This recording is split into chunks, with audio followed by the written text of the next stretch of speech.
하나님께서는 그 요한 1서 4장 8절을 보면 사랑하지 아니하는 자는 하나님을 알지 못하나니 이는 하나님은 사랑이심이니라 이렇게 표현되고 있습니다. 하나님은 사랑으로 가득 차신 분이다. 이것을 요한은 아예 하나님은 사랑이시다 이렇게 선포하고 있습니다. 왜 요한이 이렇게 하나님을 사랑이라고 표현했는가 하면 바로 다음 절에 요한일서 4장 9절 10절에서 이렇게 설명을 해줍니다. 하나님의 사랑이 우리에게 이렇게 나타난 바 되었으니 하나님이 자기의 독생자를 세상에 보내심은 그로 말미암아 우리를 살리려 하심이라. 사랑은 여기 있으니 우리가 하나님을 사랑한 것이 아니요 하나님이 우리를 사랑하사 우리 죄를 속하기 위하여 화목제물로 그 아들을 보내셨습니다. 이렇게 설명을 해 줍니다. 도무지 사랑을 줄 수 없는 죄인들, 하나님께서 이해하시려고 해도 이해할 수 없는 악으로 죄로 계속 채우는 우리들, 그런 우리들을 위해서 그 독특한 사랑의 관계 속에 있는 아들 예수 그리스도를 화목제물로 보내신 것은 말로 표현할 수 없는 무한한 하나님의 사랑으로 인함이었습니다. 하나님의 사랑으로 인하여. 요한뿐만 아니라 성경 곳곳에 하나님의 무한한 그 사랑이 반복적으로 계속 나타나고 있고 하나님의 백성들의 입을 통해서 계속 고백되기도 합니다.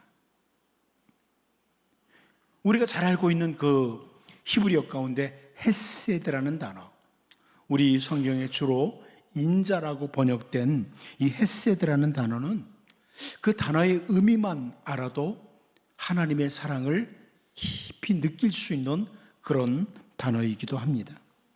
자, 그런데 이렇게 하나님의 무한하신 사랑에 집중을 하다가 하나님의 정의로우심, 하나님의 공의로우심을 놓치는 사람들이 자주 등장을 합니다.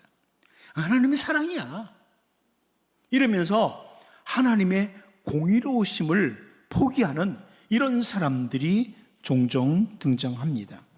그런데 여러분, 하나님은 사랑의 하나님이시지만 가장 정의로우신 공의의 하나님이십니다. 이 나훔서는 계속해서 악으로 치닫고 악으로 계속 치닫던 아시리아, 아수르를 향한 하나님의 심판, 하나님의 공의로우심을 보여주는 책이다. 이것을 1절을 살피면서 말씀을 드렸습니다. 아시리아 제국이 계속 악으로 치닫으니까 이제는 하나님의 공의로우심, 하나님의 그 심판이 등장하는 책이, 심판에 대한 예언이 나훔서에 나오고 있어요.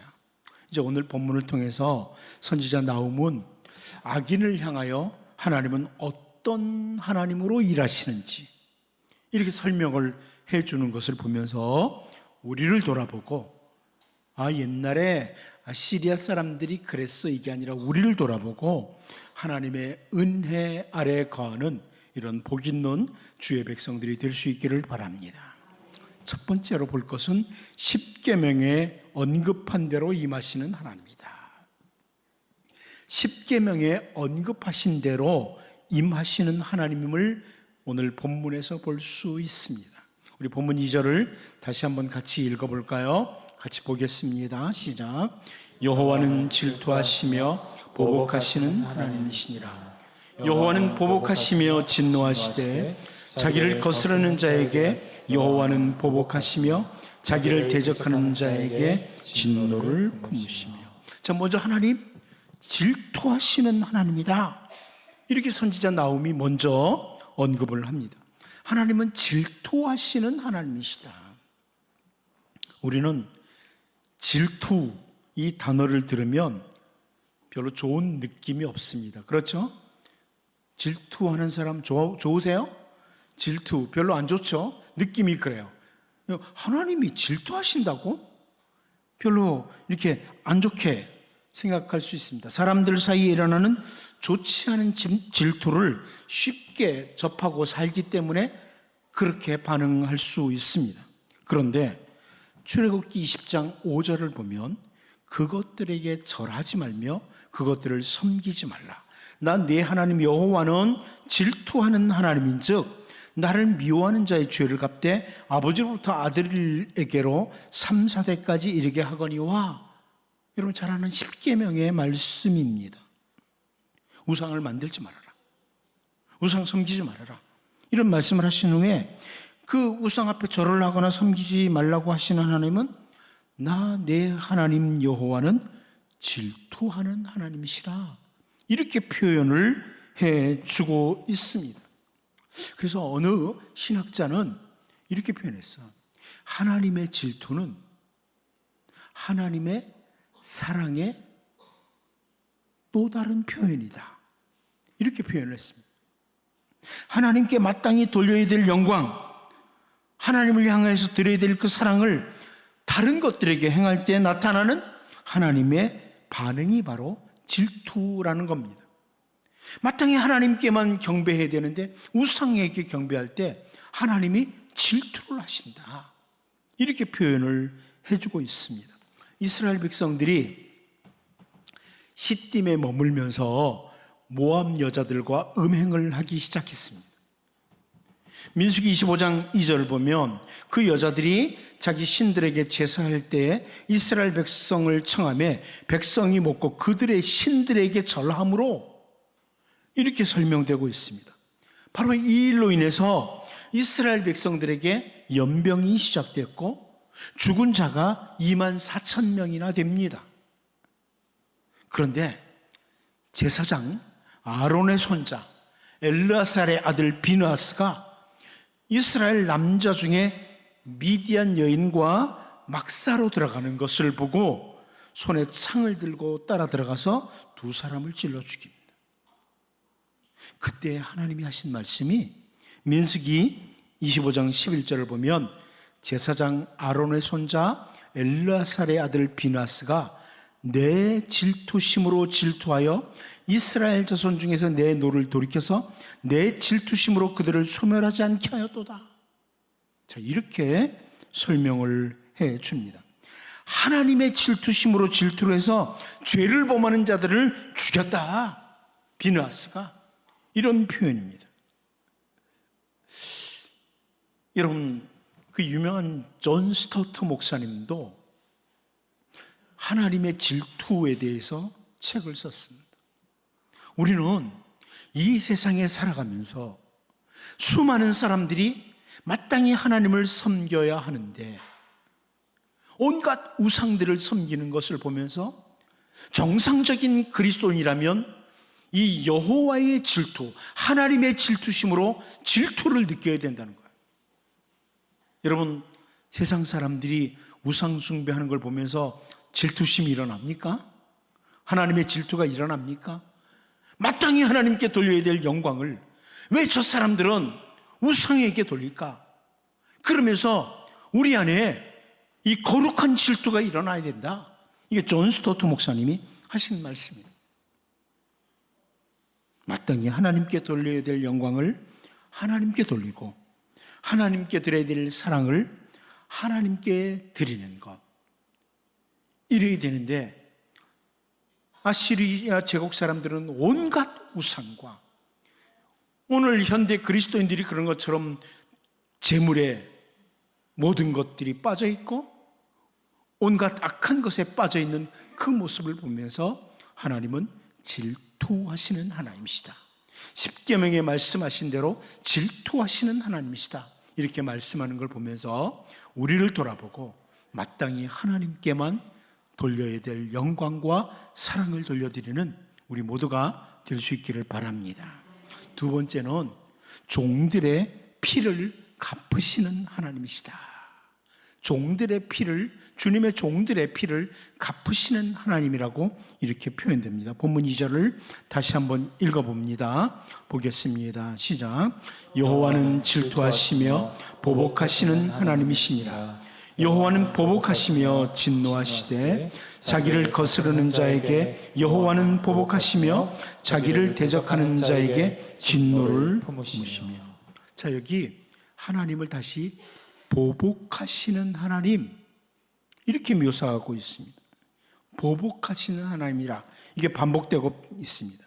이 보복한다는 단어도 왠지 우리가 듣기 좀 거북함이 드는 단어 중에 하나예요. 다른 사람에게 막 보복하고, 이게 좋으세요? 별로 이렇게 그리스도인으로서 느낌이 안 좋잖아요. 보복한다 하는 게. 하나님이 보복을 하시다니, 이런 생각을 할 수 있어요.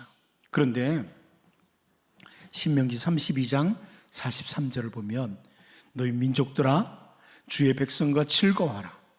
주께서 그 종들의 피를 갚으사 그 대적들에게 복수하시고 자기 땅과 자기 백성을 위하여 속죄하시리로다. 이렇게 토라를 통해서 말씀을 해주고 있습니다. 이 복수하신다는 단어가 오늘 본문에 보복한다는 단어와 같은 히브리어 단어입니다.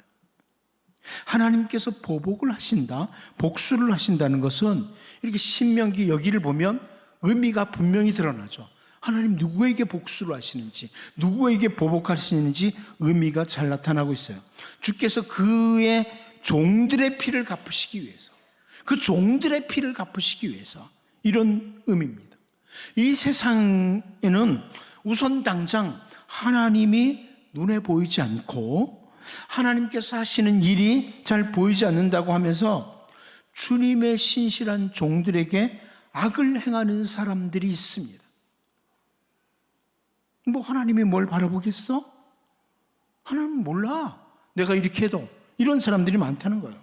시편 94편 5절에서 7절을 보면 여호와여 그들이 주의 백성을 짓밟으며 주의 소유를 곤고하게 하며 과부와 나그네를 죽이며 고아들을 살해하며 말하기를 여호와가 보지 못하며 야곱의 하나님이 알아차리지 못하리라 하나이다. 이렇게 설명해 주고 있습니다. 온갖 악행을 자행하면서 하나님이 어디 있는데? 하나님이 바라보고 계신다고? 내가 이런 일을 하는 것을 하나님이 알기나 해? 이런 무리들이 세상에는 많다는 겁니다. 여러분, 우리도 조심해야 됩니다. 우리 하는 것 하나님이 다 보시고 계시고 알고 계십니다. 악인들이 이런 사람들이 있다는 거예요. 그래서 주님의 백성을, 주님의 종도를 짓밟고 고통을 주기도 한다는 거예요. 그래서 시편 기자는 시편 94편, 같은 시편 94편 9절에서 10절을 통해 귀를 지으시니가 듣지 아니하시랴? 눈을 만드시니가 보지 아니하시랴? 뭇 백성들을 징벌하시느니 곧 지식으로 사람을 교훈하시느니가 징벌하지 아니하시랴? 이렇게 설명을 해 줍니다.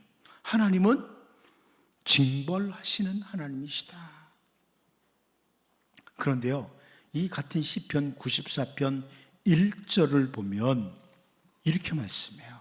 여호와여 복수하시는 하나님이요 복수하시는 하나님이요 빛을 비추어 주소서. 하나님 보복하시는 하나님이시다.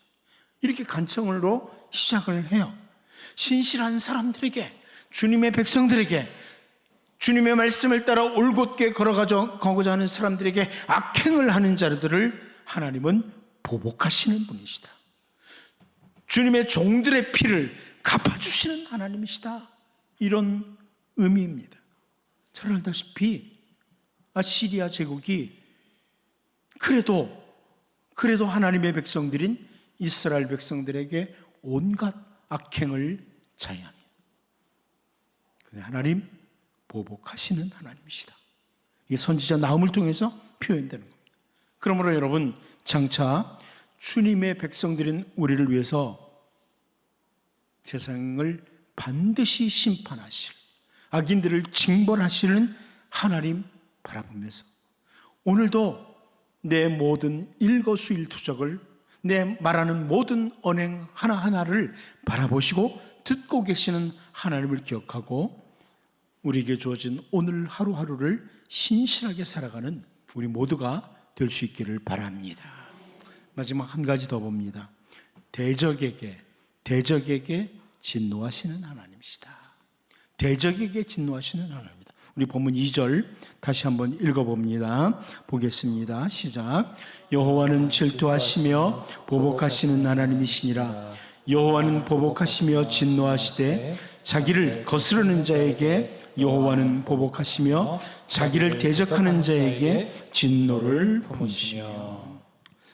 여러분, 이 세상에 살아가는 동안 보면 하나님을 거스르는 자들, 하나님을 대적하는 자들이 참 많습니다. 하나님을 거스르는 자들, 하나님을 대적하는 자들. 레위기 26장 27절 28절을 보면 이런 표현합니다. 너희가 이같이 될지라도 내게 청종하지 아니하고 내게 대항할진대 내가 진노로 너희에게 대항하되 너희의 죄로 말미암아 7배나 더 징벌하니. 이 레위기 26장에 보면 이런 표현이 자주 나와요. 다른 사람이 아니라 이스라엘 백성들 가운데 하나님의 말씀을 무시하고 청종하지 않으면서 하나님을 향하여 대항하는 자들, 하나님을 거스르는 자들, 그들이 있을 수 있다. 이스라엘 백성들 가운데도 하나님 대항하고 하나님 거스르는 자들이 있다.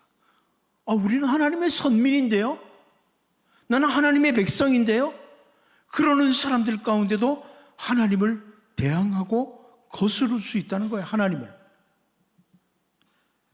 그럴 때 하나님께서 그러면 내가 그들을 대항하겠다, 내가 그들을 징벌하겠다, 이렇게 말씀하시고 계시는 겁니다.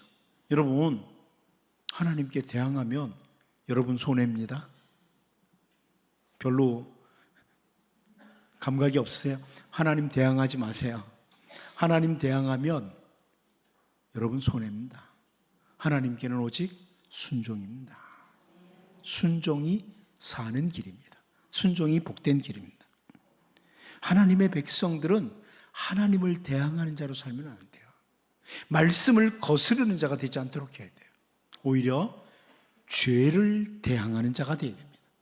우리는 하나님이 아니라 죄를 거스르고 죄와 대항해서 싸우는 자가 되어야 돼요. 잘 알고 있는 히브리서 기자가 히브리서 12장 4절을 통해서 너희가 죄와 싸우되 아직 피 흘리기까지는 대항하지 아니하고 이런 표현을 해주지 않습니까? 한마디로 우리들은 죄와 싸우고 죄에 대해서 대항해야 될 이런 사람들이라는 겁니다. 죄와 적당히 타협하고 살아가는 이런 자들이 아니라 죄와 대항하는 자들이다. 인류 역사 가운데 수많은 사람들이 하나님의 말씀을 거스르고 하나님을 대항하는 모습을 취해왔습니다. 바로 아수르의 모습이에요. 아수르의 모습, 아시리아 제국의 모습. 이 나훔서를 보면서 옛날 아시리아 제국, 멸망당한 아시리아 제국, 당연히 멸망당할 수밖에 없었네, 이러고 끝나는 것은 어리석은 자입니다.